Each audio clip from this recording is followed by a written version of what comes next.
Welcome to Gustavo Football Headquarters again, my people. The international break is over and club football is back on our screens. Join me as I give you news, updates, and fixtures of this coming weekends from Europe's elite clubs. But then before we do that, if this is the first time you are coming across my content, don't forget to subscribe for more football content like this. Now, let's start with news from the camp of Manchester City as they come up against Liverpool in this weekend's FA Cup quarterfinal fixture. Yes, as we all know, Pep Guardiola, we are hearing from Manchester City that he will be given a chance to do whatever he wants at the end of the season, in case he wants to stay or he wants to leave. But then, just in case if Pep Guardiola wants to leave, we are hearing that Enzo Maresca is one of the top favorites to replace Pep Guardiola as the new coach of Manchester City. And on the side of Liverpool, as we all know, the king of Egypt, Mo Salah, has decided to leave the club at the end of the season. What a remarkable career Mo Salah has had since he joined Liverpool. Yes, so I think with Mo Salah, I think there are some stats here, not just stats, very impressive stats that I would like to share with you as he leaves Anfield.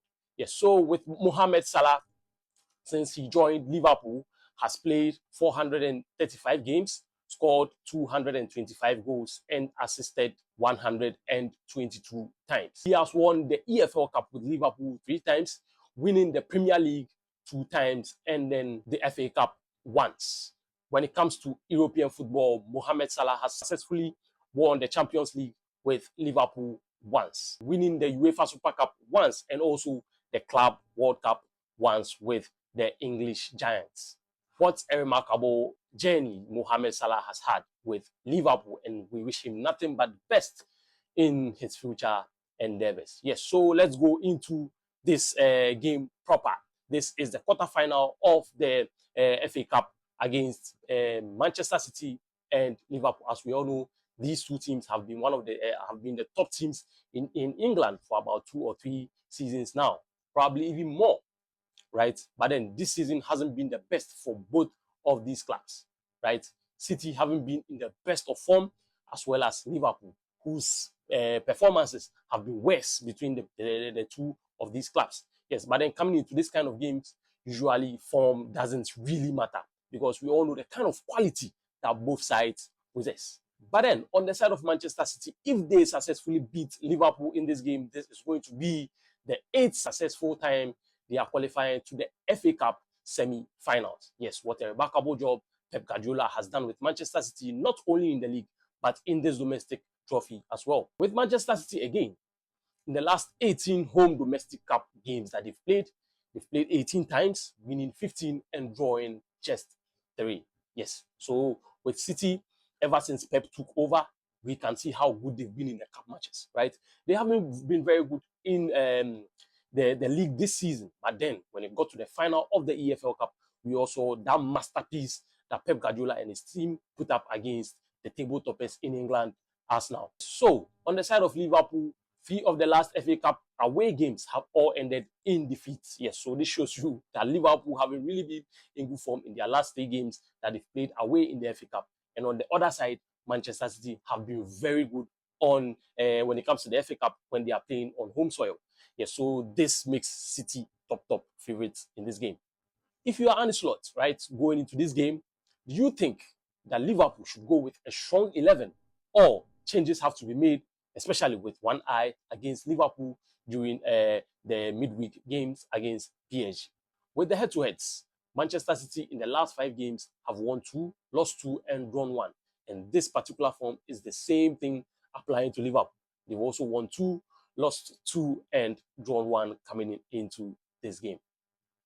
But then, with the head-to-heads between these two sides in the last 5 games that they've played, Manchester City have won 2. Liverpool also winning 2, with 1 ending in a draw, with Manchester City winning the last 2 games that these 2 teams met. And now to the camp of the world champions Chelsea, who will be coming up against Portsville in this weekend's quarterfinal fixture in the FA Cup. And then with Chelsea, there is crisis.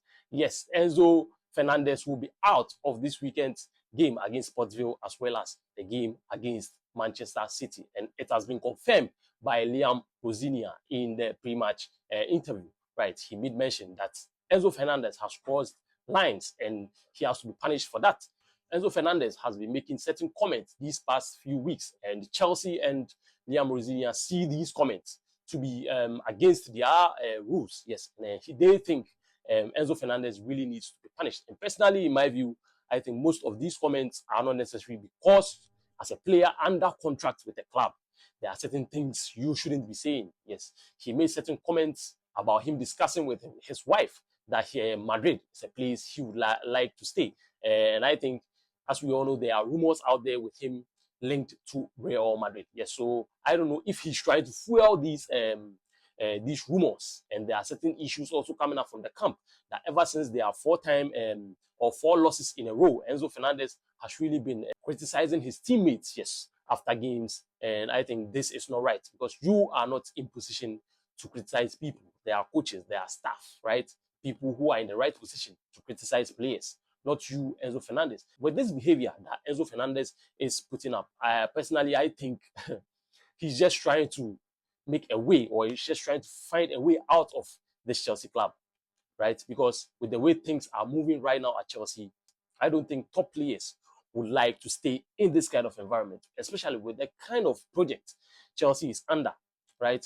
Most people want to win. Most of these players want to win, right? So going in with players who are inexperienced, players who are not willing to win, right? By all means, players are going to find a way, or they are going to find their way out of your club, right? And I think personally, I think that's what Enzo Fernandez is trying to do right now, because you can clearly see that most of these things he's doing are very, very intentional. Yes, they are very intentional.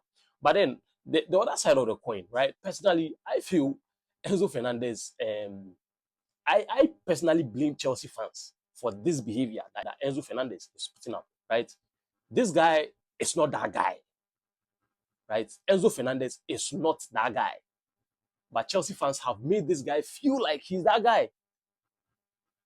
I'm saying this this is not the first time I'm even saying this. Ever since Enzo Fernandez came to Chelsea, he has never been that guy. He has never been top class.